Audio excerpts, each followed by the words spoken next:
Dando el, ¿sí me escuchan? Sí, profe, sí te escuchamos. Listo, por favor. Por aquí no preguntar nada, todo me lo escriben al chat. Si tienen preguntas, todo el cuento, procurar tener todos los micrófonos cerrados. Pues no contaba realmente con tantas personas. ¿Listo? Y acá en el chat les comparto el link de Facebook Live, que es por donde se va a hacer la transmisión. Ya pues por protocolo queda la sesión grabada y monitoreada. Gracias. Muchas gracias a ti, profe.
Hola, buenas noches. Nos piden grabar por ambos sistemas, pero no se puede porque una aplicación le roba el micrófono al otro. Entonces, vamos a hacerlo por Teams.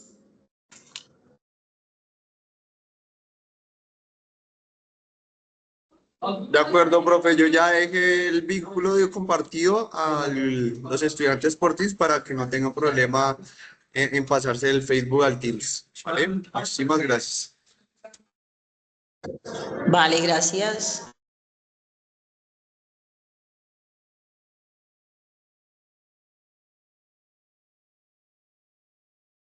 Esperemos que el profe Marlon pueda ingresar. Sí, hola, hola. Sí, estoy por aquí, profesora. Ok, bueno, ya no tenemos tantos inconvenientes. Listo, bueno, entonces comencemos. Voy a compartir.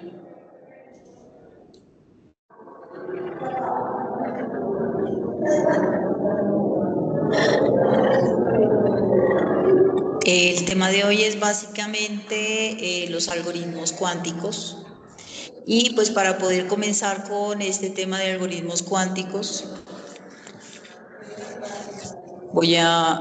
aquí ya se está realizando la grabación. Este es como tal un PC de cuántico de la IBM. Sí, entonces quería como traerlo para que lo apreciaran. Y acá está pues como el referente donde se tomó. Esto fue tomado de la IBM. Un computador de ese tipo cuesta en torno de los $25.000, o sea que es bastante costoso. Es similar, como se puede decir, el crecimiento de la tecnología es exponencial debido a las escalas de miniaturización que se tienen. Y pues como todo tiene su historia, ¿cierto? Y en el caso de la historia o la hoja de ruta, tenemos como grandes ponentes a Rob Landauer, quien propone esta frase: en toda operación lógicamente irreversible que manipula la información, como la reinicialización de memoria, hay aumento de entropía y una cantidad asociada de energía que es disipada como el calor. Este principio es relevante en informática irreversible, en informática cuántica.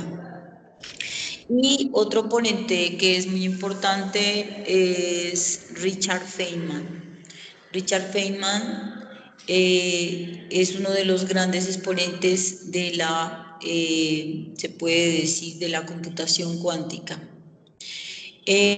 Otro de los creadores de algoritmos conocidos como el de Groove y el de Shor, en este caso llevan el nombre debido a sus apellidos, ¿sí? Entonces, así como existe una antena que se llama Vivaldi debido a que Vivaldi hizo muchas cosas por las mujeres y rescatar su esencia en la historia. Peter Shor también tuvo una gran trascendencia en la ruta de la computación cuántica. Él es un profesor estadounidense del MIT. ¿Alguno de ustedes sabe qué es el MIT?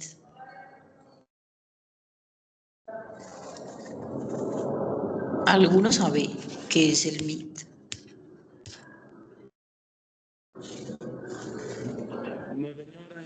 No sabemos. Es que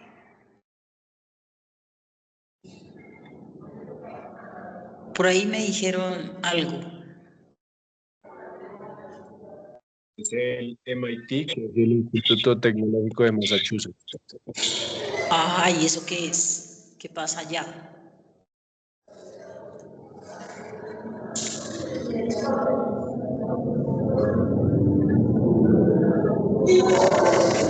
Es una universidad muy destacada donde se han realizado grandes inventos, ¿cierto? Y por eso es muy reconocida a nivel mundial. Quien puede tener una pasantía o un intercambio estudiantil en el MIT, pues en su hoja de vida va a tener también una amplia trascendencia y por lo tanto su hoja de vida pues será muy bien valorada, también muy bien pagada, ¿cierto? Famoso por su trabajo en computación cuántica, en particular por elaborar el algoritmo de Shor, un algoritmo cuántico de factorización exponencial más rápido que el mejor algoritmo conocido actualmente, que se ejecuta en un ordenador clásico. Aquí pues he tratado de resumirles la historia de la computación cuántica, ¿no? Empieza en 1960 con Rolf Landauer. Posteriormente viene en 1980. Miren cuánto tiempo pasa de 1960 a 1980, pasan 20 años. Y muchas veces nosotros nos desesperamos por 4 horas de trabajo, ¿cierto? Feynman en 1980 a 1981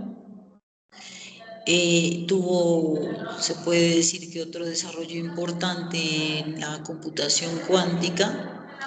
Luego viene de la teoría a la práctica con Benioff en 1990.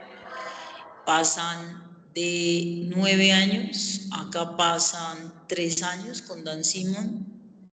En 1994-1995 viene el algoritmo de Shor como tal, ¿no? En 1994-1995 yo me estaba graduando del colegio.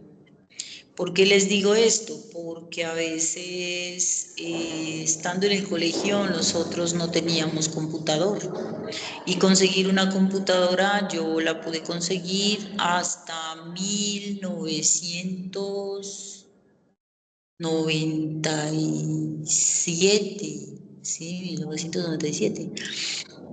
Y yo me gradué en 1994. El primer computador que se podía conseguir en ese tiempo en Nariño, en mi barrio, lo conseguí yo, ¿cierto? Lo consiguieron mis padres para educarnos, ¿no? Entonces miren cómo a veces la tecnología no pareciese que pasara en nuestros ojos, pero realmente sí, miren cómo nos va dejando la brecha digital. A eso se refiere la brecha digital. El que no puede acceder a esta tecnología pues se va quedando obsoleto, ¿sí? Y en la medida en que no vamos utilizando las tecnologías de la información, la inteligencia artificial, pues más obsoletos nos vamos quedando, ¿no? Alguna vez nos preguntamos cómo puede una persona llegar a hacer cosas como el algoritmo de Shor, por ejemplo, porque es que el poder adquisitivo que tienen esas personas es altísimo. Ahora, ¿cómo hacen ellos para tener ese poder adquisitivo tan alto? Porque usan inteligencia artificial. Eso fue algo que se desató el año pasado. Apenas en Colombia, hasta el año pasado, se viene a dejar utilizar la inteligencia artificial. Bueno, 1996, el algoritmo de Gruber, y en 1998, miren, pasan 2 años, luego pasan otros 2 años, y se da la unidad de la computación cuántica, que es el qubit. En la computación ordinaria, la unidad es el bit, y en la computación cuántica es el qubit. Y ya se saca otra unidad más importante, que serían los 2 qubits y los 3 qubits, hacia 1998-1999. La parte más importante o de las aplicaciones que se puede tener más relevantes en la computación cuántica es la criptografía. ¿Alguno de ustedes me puede decir qué es la criptografía?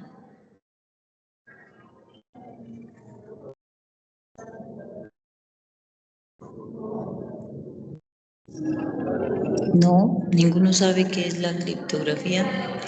La criptografía es el arte de convertir algunos caracteres en otros, de tal manera que yo los pueda esconder de alguien. Entonces yo no le quiero dar esa información a alguien porque la estoy protegiendo. ¿En dónde? Por ejemplo, cuando trabajamos como administradores de servidores, entonces nosotros podemos encriptar esa información y tener solamente acceso exclusivo a esa información y que no otras personas puedan acceder a ella, ¿no? Esto de la criptografía se puede traducir como una consecuencia del principio de incertidumbre de Heisenberg, que enuncia que el proceso de medir en un sistema cuántico perturba dicho sistema. ¿Sí? Entonces, para ustedes, ¿qué es una perturbación? ¿Qué dicen ustedes? ¿Qué es una perturbación?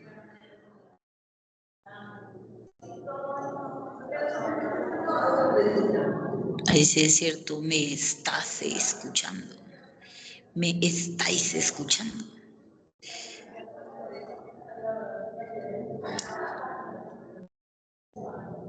¿Nadie sabe qué es una perturbación? Si yo tengo un invernadero inteligente y el plástico se rompe porque un cuervo lo ha roto, ahí la perturbación es el cuervo que rompió el plástico, pero posteriormente le da entrada a ese viento que entra por ahí y que daña el invernadero, ¿cierto? Entonces, acá tenemos que el proceso de medir en un sistema cuántico perturba dicho sistema, ¿sí? O sea que siempre que nosotros tengamos una incertidumbre en cualquier sistema, nosotros vamos a tener una perturbación. En el año 2000, siguiendo ya con la hoja de ruta, ¿cierto? Entonces tenemos lo que son los 5 qubits. Y para el año 2001, miren que ha pasado un año, la IBM Stanford saca el algoritmo de Short nuevamente. Y en el 2005, pasan 4 años, tenemos la óptica cuántica de 8 qubits. Para el 2007 tenemos el Nitzel de Bus qubits. Para el 2008 el NCF ad fósforo. Y para el 2009 tenemos el procesador de Yale, que lleva ese nombre por la Universidad de Yale de estado sólido. Y en el 2011 la primera PC de qubit de onda, ¿sí? Que sería en el año 2011.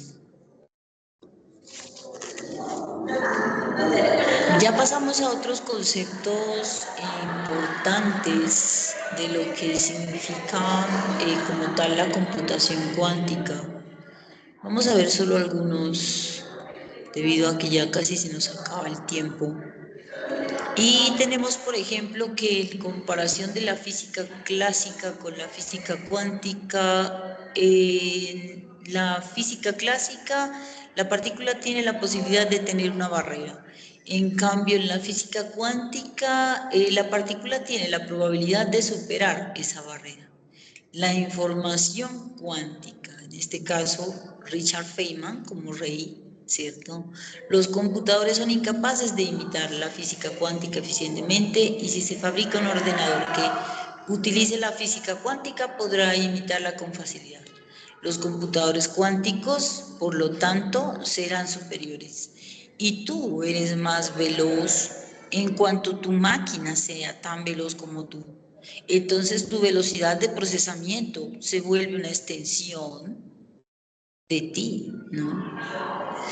Aquí tenemos una triangulación importante de la información cuántica, que es como tal la computación, o sea, computaciones más rápidas, puedo dar resultados más rápidos, la criptografía y la teleportación, ¿sí?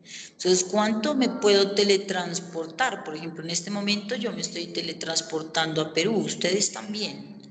y los compañeros de Perú se teletransportan a Bogotá y están con el profesor también acá hablando conmigo, ¿sí? En Alemania se tienen sistemas cuánticos muy avanzados de videoconferencia y se tiene una pared completa de cámaras de tal forma que es como si fuese de verdad los dos cursos juntos, como si estuvieran ambos cursos mirándose al tiempo, ¿sí? Que es lo que se pretende con una clase espejo.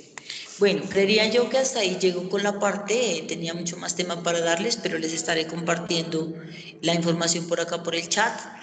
Y acá pues les muestro las referencias de donde yo saqué la información. No sería divertido escribir si a mí no me relacionan. Y a veces es importante entender que la importancia de comprender el plagio, ¿cierto? ¿Qué es el plagio? El plagio es cuando tú copias textualmente de otro, pero no lo citas. Pero ¿para qué escribo si nadie me va a leer? Entonces no tiene sentido. ¿Para qué escribo? La idea es que me lean, ¿sí? Que yo pueda difundir mi material y que otros lo usen. Entonces, quise traerles aquí estas referencias bibliográficas, que es el de Principios Fundamentales de Computación Cuántica, que es un libro bastante apasionante de algoritmos cuánticos y computación cuántica, y tiene como unas 135 páginas, es bastante chévere, se lo lee uno en una tardecita. Y el de computadores cuánticos, que es de la Universidad de Sevilla, que es toda la explicación que les estaba dando. Bueno, le doy paso al profe Linares. Buenas noches, profesor Marlon. Bueno, Buenas noches, profesor. muchas gracias, mi profe Marta. En ese momento hago una interrupción. Voy a compartir el registro de asistencia de la clase espejo para poder brindar la respectiva certificación de la clase. ¿Listo? Entonces, y ya le doy la palabra al profe Marlon. Bienvenido, profe Marlon. Gracias. Vale, gracias. Muchas gracias. Bien, a ver, vamos a compartir.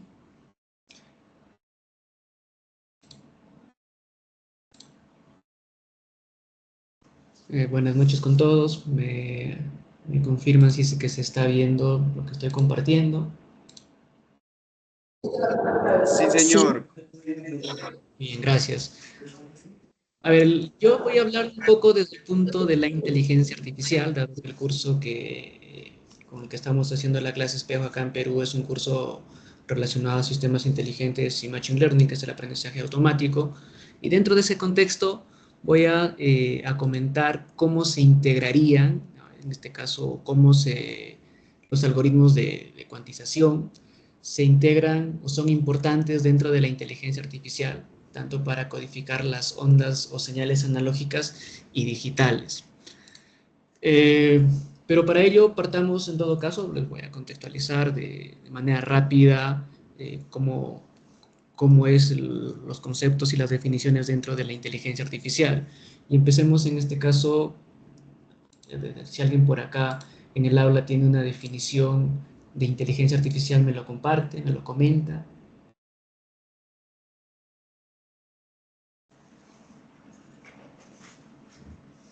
¿No? Bien, a ver, una definición pequeña de inteligencia artificial, si entramos dentro del campo de la informática, busca crear sistemas, en este caso capaces de imitar funciones cognitivas humanas, como el aprendizaje, el razonamiento, la resolución de problemas, la percepción. Sí, a eso hace referencia dentro de la inteligencia artificial. Y cuando nosotros hablamos de inteligencia artificial vamos a encontrar ciertas ramas dentro de, como el aprendizaje automático o machine learning también es el nombre con el que se le suele en este caso llamar, que es una rama específica dentro de la inteligencia artificial que dota a las computadoras o les da esa capacidad que puedan aprender a partir de los datos y realizar tareas sin ser en este caso programadas explícitamente para ellos. ¿Y por qué estoy partiendo con estas definiciones tanto de inteligencia artificial como en este caso de aprendizaje automático, machine learning? como les comentaba, la definición corta de aprendizaje automático que aprende a partir de datos, entonces ahí entra un concepto de cómo obtienen esos datos, la computadora, el robot, el algoritmo, cómo obtiene esa información con el cual va a trabajar, ¿no? Entonces, ahí entra un concepto de un agente inteligente, ¿sí? A ver, que un agente inteligente, si queremos darle una definición pequeña, sería una entidad capaz de tomar decisiones de forma autónoma de acuerdo con las variaciones que surgen en su entorno. Pero para que pueda completar esta actividad, para que pueda tomar decisiones de acuerdo a lo que en este caso sucede en el entorno, aparecen dos conceptos. Por un lado, los sensores, o sea, cómo obtiene información del entorno. Los sensores, si queremos hacer un símil con nosotros, con las personas, con los humanos, serían nuestros sentidos, ¿no? La vista, el gusto, el olfato, el tacto. En este caso, ellos tienen sensores que pueden ser sensores de diferente tipo, ¿no? ¿Qué sensores, por ejemplo, podríamos mencionar? Por mencionar algunos nada más. Sensores de distancia, sensores de frecuencia de luz, sensores de humedad, sensores de luz, de posición, de presión, de proximidad, de sonidos, temperatura, velocidad, y seguramente que si seguimos por ahí nombrando vamos a enumerar más sensores. ¿Okay? Entonces, esos sensores, sí, en este caso son los que obtenemos información del entorno exterior, hablando desde la gente.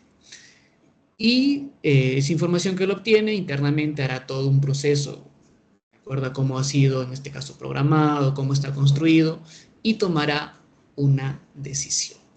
Entonces, ¿por qué es importante en este caso la parte de entender los sensores? O sea, al final, cuando hablo de sensores, estoy hablando de señales, en este caso señales analógicas, pero recordemos que una computadora, en este caso, trabaja con bits. Entonces, la transformación, en este caso, de señales, tienen que ser esa transformación analógica a digital para que pueda ser entendible por una computadora. Seguramente que nosotros en nuestro día a día solemos usar, o sea, nuestros asistentes virtuales, qué sé yo, Alexa, Siri, el asistente de Google, ¿no? Cortana en algún momento también cuando Windows integraba este tipo de asistente y otros asistentes que seguramente en nuestra vida diaria los utilizamos. Entonces, nosotros hablamos, entonces esas señales tienen que ser percibidas por vamos a llamarle, por este agente inteligente, y tiene que hacer todo ese proceso de transformación de la señal, ¿de acuerdo? Entonces, actualmente en este caso existen formas como se están realizando estas transformaciones. Sin embargo, ya entrando en lo que explicaba la profesora Marta, entra aquí el concepto, estamos hablando a nivel de bits, pero si hablamos de computación cuántica, en este caso estamos entrando dentro de la parte de los qubits, ¿no? Entonces, en este caso, que ya va a nivel cuántico y va a partes más pequeñitas y que nos va a dar una posibilidad en este entorno de ser más exacto y la señal ser más cercana a lo que es en la realidad.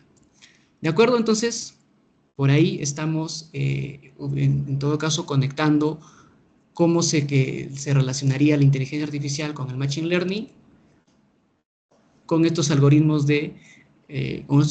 cuánticos que ya iré mencionando un poquito más, ¿no? Entonces, hasta aquí vamos entendiendo la idea. Si hubieran preguntas, me las hacen. ¿Ok? Listo, entonces, dentro de la inteligencia artificial nosotros buscamos siempre un objetivo, ¿no? Cuando trabajamos con Machine Learning, no sé, entender el perfil de una persona, saber en este caso predicciones también, saber qué música va a escuchar, por ejemplo, qué película le podría gustar, si quiero a nivel de productos, qué productos en este caso podría comprar. Si ya lo llevo al entorno industrial, estoy hablando de automatización, los robots, ¿no? Por ejemplo, que encuentren la ruta más óptima. En este caso estamos encontrando nosotros que podemos describir un contexto y podemos buscar un fin. Dentro de estos procesos nosotros podemos encontrar metodologías Si queremos darle una definición a una metodología, nosotros podemos decir que son esas técnicas, esos procedimientos que mantienen un orden, ¿sí? De tal manera que nos permitan llevar a cabo una tarea específica, un proyecto. La idea final en este caso es alcanzar un objetivo específico. Entonces, dentro de el aprendizaje automático, dentro de Machine Learning, hay metodologías, pero la que voy a mencionar hoy es la metodología CRISDM, ¿sí? En este caso que es utilizada en otras industrias, pero por su enfoque también puede ser adaptado fácilmente a un proyecto de inteligencia artificial. ¿Y por qué menciono esta metodología? Porque esta metodología tiene los pasos que estamos viendo en pantalla. Comprender el negocio, comprender los datos, preparar esos datos, modelar, evaluar y luego en este caso entrar a producción o hacer el despliegue. Si yo quisiera hablar más detalladamente de esta metodología, lo primero es comprender el negocio. Así se llama el business understanding, pero traducido es comprensión del negocio. En este caso es definir el contexto, o lo que le podemos llamar también el problema, o sea, a dónde queremos llegar. Si es que estoy hablando en un entorno industrial y estoy trabajando con robots, donde los robots están en este caso, tienen esa capacidad de aprendizaje porque ya están inmersos dentro de la inteligencia artificial. Entonces, ¿cuáles son el objetivo? ¿Cuáles son los criterios de éxito? Por ejemplo, si la ruta que ha ubicado en este entorno es la correcta, es la más corta, optimización de rutas, tiene que también integrar sensores de proximidad, ¿no? Múltiples sensores que a lo mejor, dependiendo de la naturaleza de la industria, van a tener que en este caso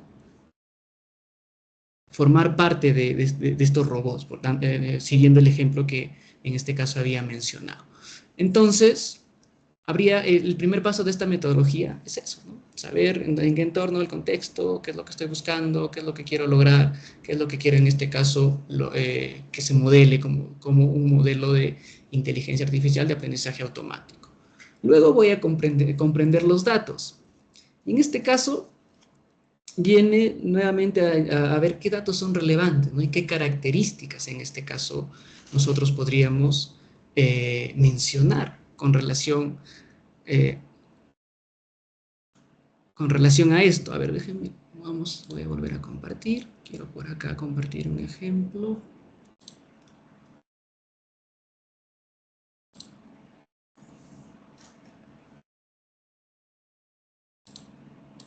Ok, miren, si yo hablo en este caso de señales, ya tengo un ejemplo, ya que estamos hablando de sensores, vamos a ver, esta es una señal analógica, seguramente ya enfocándonos dentro de lo que nosotros estamos entendiendo, vamos a comprender los datos y si estamos en el entorno de los robots que mencionaba, o sea, ellos con los diferentes sensores van a recibir datos, van a recibir información de su entorno, ¿no? Entonces, toda la información necesaria para que puedan desplazarse dentro del ambiente donde se van, en este caso, a desplazar, ¿no? En este caso, ya se menciona que en Amazon ya tienen sus drones que hacen distribución hacen el delivery de los productos que compran los usuarios. Okay, por ejemplo, ¿no? ¿Qué datos necesitan estos drones para que puedan moverse o desplazarse de la manera como lo hacen, ¿no? Entonces, identificar qué problemas puedo tener, qué información puede en este caso faltar o no, pero todo eso, si yo quiero traducir, sería una señal, ¿no? Una señal. Lo ideal de una señal analógica o análoga es así, ¿no? Pero en la realidad, cuando esa información que se obtiene a través de un sensor, queramos o no, va a incluir en este caso ruido. O para ejemplificar, cuando yo hablo, cuando yo me comunico con alguien, una conversación, hay ruido que se está colando en lo que yo estoy transmitiendo, ¿no? Entonces, de acuerdo a eso, iré viendo formas de cómo lograr que lo que yo estoy tratando de transmitir, de comunicar a la otra persona, sea lo más claro posible. Entonces, lo mismo va a pasar en este caso con la información que yo pueda obtener o los datos que pueda obtener de todos estos sensores, que son parte de los robots. Luego, en un tercer paso, ya hablo en este caso de cómo limpiar, cómo transformar esos datos de acuerdo a cómo identificados, si son los adecuados, si necesito en este caso incluir técnicas de mejoramiento de la calidad, ¿no? Para que sea más nítida, ¿sí? Entonces, todo esto entra dentro de la etapa de la preparación de los datos. Y si bien es cierto, actualmente esto ya se da, ¿sí? Llevándolo a un ejemplo, miren, hablando de la cuantización uniforme, por ejemplo, de una señal, lo que vemos en azul es una señal original, en este caso con ruido, ¿no? Entonces, cuando ya estamos cuantizando las señales, es lo que estamos viendo en rojo. Acá, si vamos a una partecita más técnica, vamos a hablar de niveles, ¿no? De la longitud. Y a 2 niveles, vamos viendo que en este caso la onda todavía está muy lejana, en este caso de la señal original. Si vamos aumentando los niveles, en este caso es como que voy utilizando más bits para representar esa señal y se va acercando mucho más a cómo es la señal original. Y así va a ir en este caso, si nosotros trabajamos con más niveles, 8 niveles, 16 niveles, vamos a ir viendo que esta señal se vuelve más, en este caso, cercana a la señal original, ¿sí? Entonces, dentro de los diferentes, en este caso, algoritmos que existen como tal dentro de la inteligencia artificial, K-means, KNN, algoritmos de árboles de decisión, si le aplicamos nosotros una técnica de, por ejemplo, una cuantización vectorial con K-means, que es un algoritmo que se trabaja dentro del Machine Learning, que es con agrupación de valores y sacando promedios, hallando un centroide, quienes están en este caso más cercanos a la distancia promedio, nosotros podemos, en este caso, miren, ya incluyendo en esta cuantización de las señales, podemos nuevamente ver, y esto ya es un término, un concepto en este caso muy propio de estos algoritmos, de los clústeres, la cantidad de grupos, y ahí manejan un error, que vamos a ver el MSE, que es el error cuadrático medio, que es un error que vamos calculando de acuerdo a qué tan precisa es, en este caso sería la de la señal hablando. Entonces, igual que arriba, en la anterior forma, que es la forma tradicional, veíamos también que trabajaba por niveles, 2 niveles, 4 niveles. Acá estamos hablando ya con algoritmos de inteligencia artificial y estamos hablando a nivel de clústeres, o sea, de grupos. Y a medida que voy aumentando la cantidad de grupos, en este caso, vamos acercándonos más a lo que es la señal original. Entonces, a medida que voy aumentando esos clústeres, la señal se vuelve más cercana a la señal original, ¿no? En azul es la señal analógica, digamos, y en verde es lo que estamos viendo nosotros, la señal digital, que está transformándose en bits, que es lo que al final trabajan todas las computadoras. Si hacemos una comparación entre ambos algoritmos, vamos a ver que la cuantización uniforme, que es un método tradicional de cómo hago transformación de esa señal, está un poco, el error es mayor en relación a lo que estamos hablando con una técnica de inteligencia artificial, que en este caso es, o con un algoritmo de inteligencia artificial, que en este caso son los K-means. Lo mismo si hablamos nosotros de redes neuronales, y aquí inicialmente empezaba definiendo inteligencia artificial, luego mencioné aprendizaje automático o Machine Learning, y dentro del Machine Learning hay una rama específica de Machine Learning que se llama el Deep Learning, o que son las redes neuronales, que en este caso no es más que traducir, o se ha tratado de representar ese comportamiento, ese proceso de sinapsis que se da en una neurona fisiológica, pero traducirlo a través de una función matemática de manera artificial. Entonces, cuando hacemos esa representación ya artificialmente hablando, hablamos de redes neuronales, y el Deep Learning trabaja netamente con, en este caso, con este tipo de neuronas artificiales. Entonces, si vamos también viendo acá en redes neuronales, nosotros también podríamos hacer una comparativa de las señales y podríamos ir analizando los gráficos y podríamos ir nuevamente viendo cómo con estos algoritmos, ¿sí? Que ya integran inteligencia artificial, van siendo, en este caso, siendo más óptimos para acercarse o ser más fidedignos a la señal original. Sin embargo, todavía presenta sus retos, presenta por ahí algunas cosas que abordar, la precisión todavía no es la esperada, ¿no?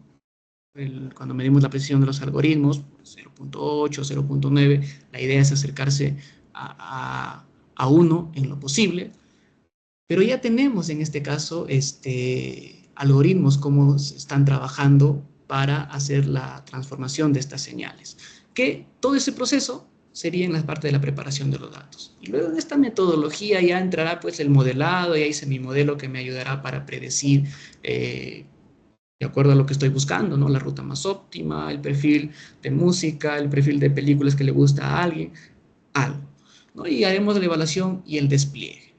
Listo, entonces ese es el modelo, el proceso, la metodología que CRISP-DM dentro de la inteligencia artificial, pero me voy a enfocar un poquito más acá. Entonces, en esta parte, en el 3, preparación de los datos.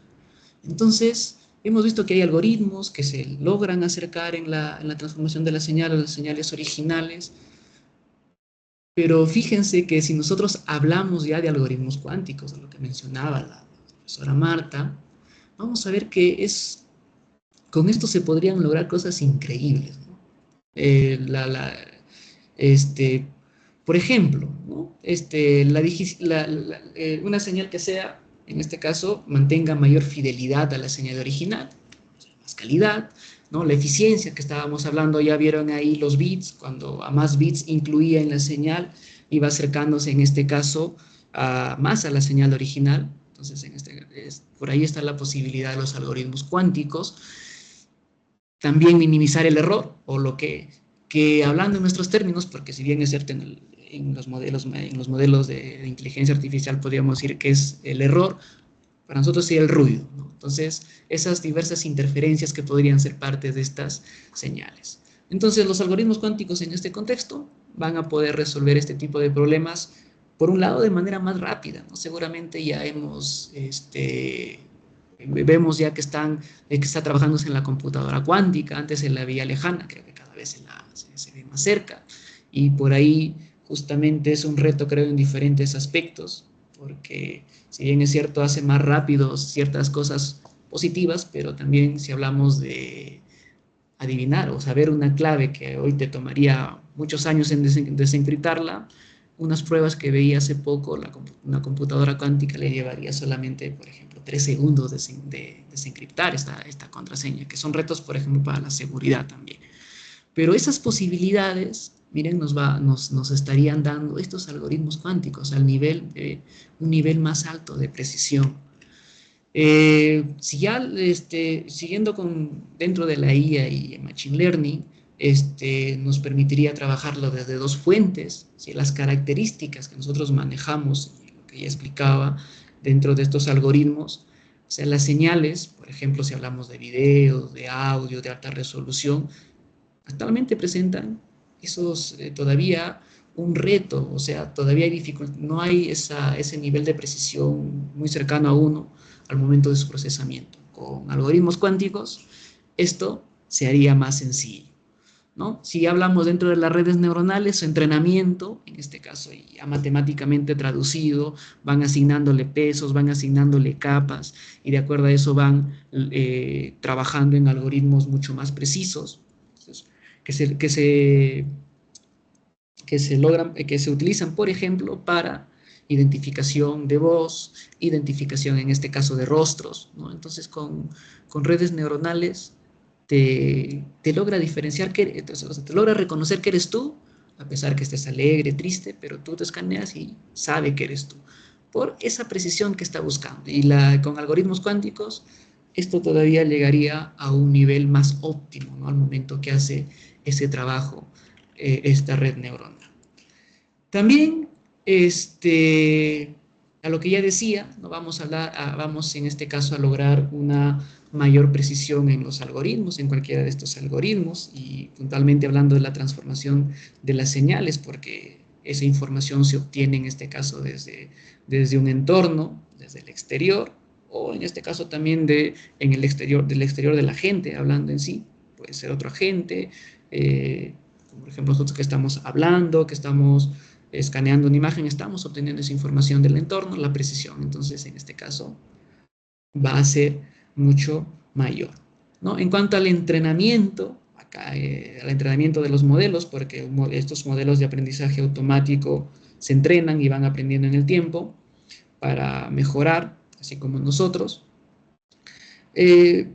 Entonces entraríamos en, al incorporar estos algoritmos serían más robustos, ¿no? Entonces serían modelos más estables y su precisión sería mucho mayor.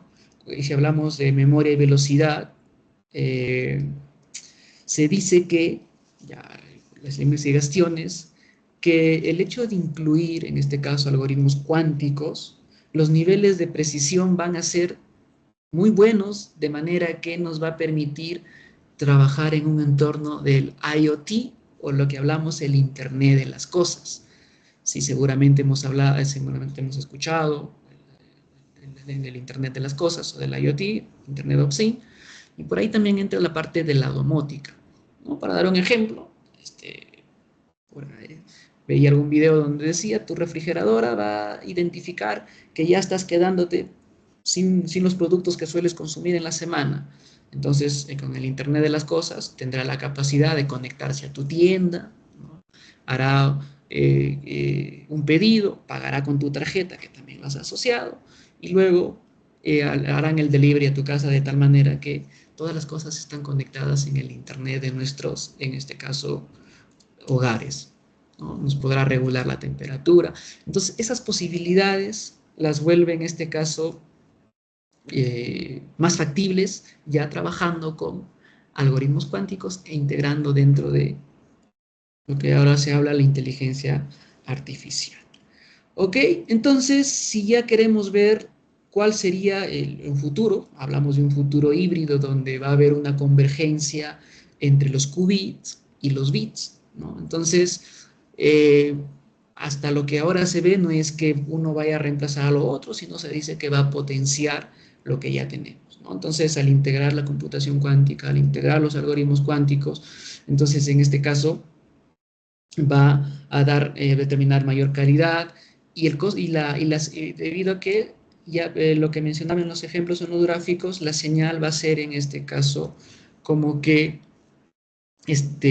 más clara, más cercana, o por no decirlo cercana, a la señal original.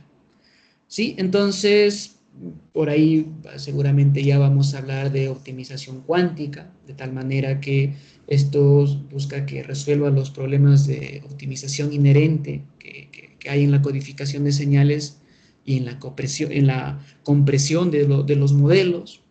Ya hablaremos también seguramente de un modelado cuántico cuando ya empiecen a integrarse de mayor manera estos algoritmos, de tal manera que van a permitir la creación de modelos de inteligencia artificial que sean más compactos, que sean más rápidos y que permita un mayor despliegue masivo en tiempo real. Actualmente, si ustedes revisan por curiosidad por ahí, el hecho que le digas a sus herramientas de IA, ChatGPT, Cloud, Gemini, que te dé una respuesta sencilla, pero el procesamiento que hay detrás, o sea, todavía es enorme, ¿no? Es bastante, pero con algoritmos cuánticos, esto de acá se dice que será mucho más sencillo, más rápido, menos recursos necesitará para hacer todo ese procesamiento que actualmente todavía sigue siendo un reto.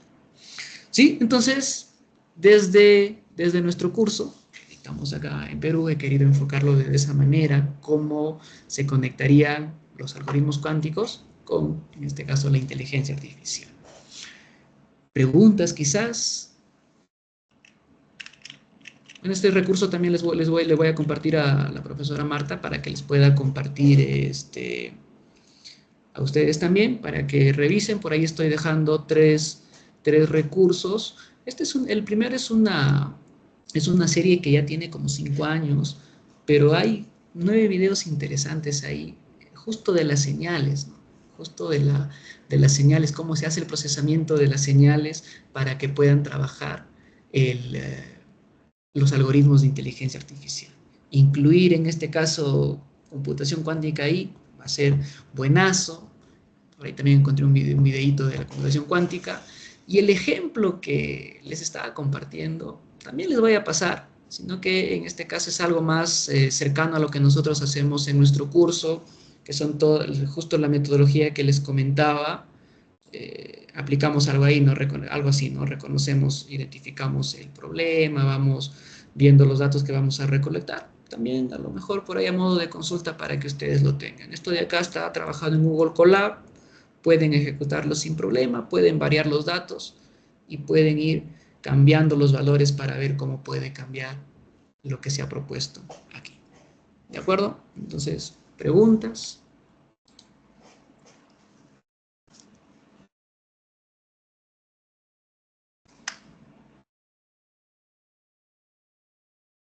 Bien, entonces, eso sería todo de mi parte. Profesora Marta, los presentes, comentarios. Podemos activar un momentito la cámara.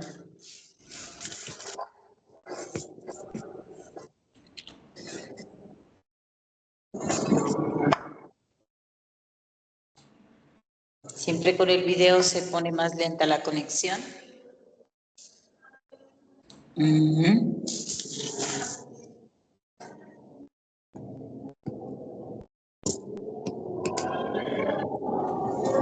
Para poder tomar una foto de los presentes y colocar en el informe. Les recuerdo, muchas gracias profesor Marlon, que solo los que están en la sala y llenan el formato de asistencia son los que tienen la certificación, ¿sí? Les recuerdo eso. Entonces, por favor, los que están en sala de mi asignatura de Telecomunicaciones 2, por favor, escribir presente en el chat de hola Cosme, por ahí veo, a ver, a Samantha. Samantha está.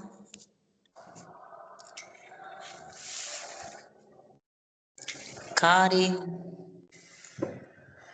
Rojas, Donado. Y Brandon. Daniel Cosme sí está ahí, infaltable. Plazas, no lo veo. Jonathan Plazas, no lo veo. ¿Y quién más me falta? Wilson. Wilson García. No lo veo. Ok, ¿ninguna pregunta? ¿Ese silencio a qué se debe? ¿O todo no quedó claro o todo quedó muy claro? Están atónitos con lo que se viene, pero están atónitos los estudiantes. No lo pueden Yo creer. creo.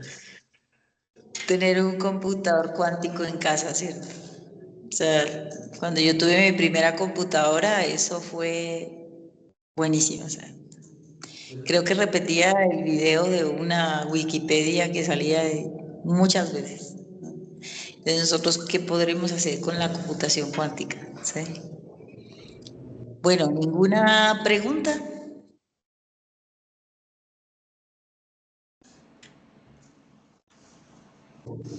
Veo que quedaron asombrados. ¿El profe Alejandro está por ahí? Sí, señora, presente, mi profe. La ¿Alguna verdad, pregunta, profe?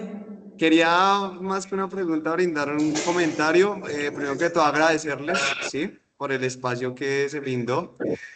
Se ve reflejado que la conexión de la ingeniería a nivel internacional, pues hay muchos puntos en común, ¿cierto? En los que podemos trabajar y que futuramente, hablando sobre temas de algoritmos cuánticos y computadoras cuánticas, un trabajo grupal se puede establecer y se puede determinar ciertas relaciones, en este caso lo que son configuraciones algorítmicas y sistemas de computación. Entonces, le agradezco también mucho al profe Marlon, ¿sí?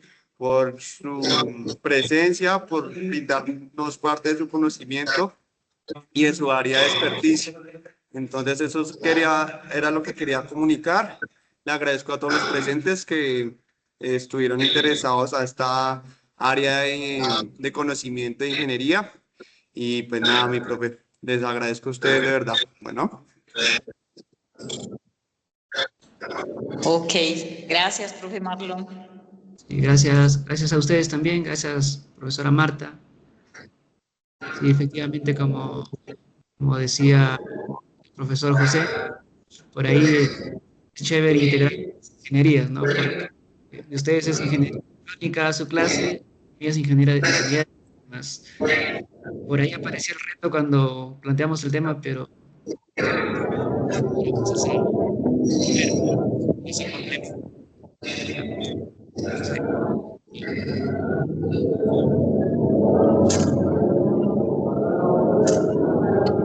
Se va un poco la señal porque ya es en Perú. Sí, sí, señora. Eso iba a comentar. Muchas gracias, profe Marlon. Gracias. Muchas gracias a ustedes, buenas noches, que tengan una buena noche. Igualmente. Feliz noche para Chao, todos. muchachos. Gracias. Chao, hasta Bien. luego. Listo, Gracias. cuídense.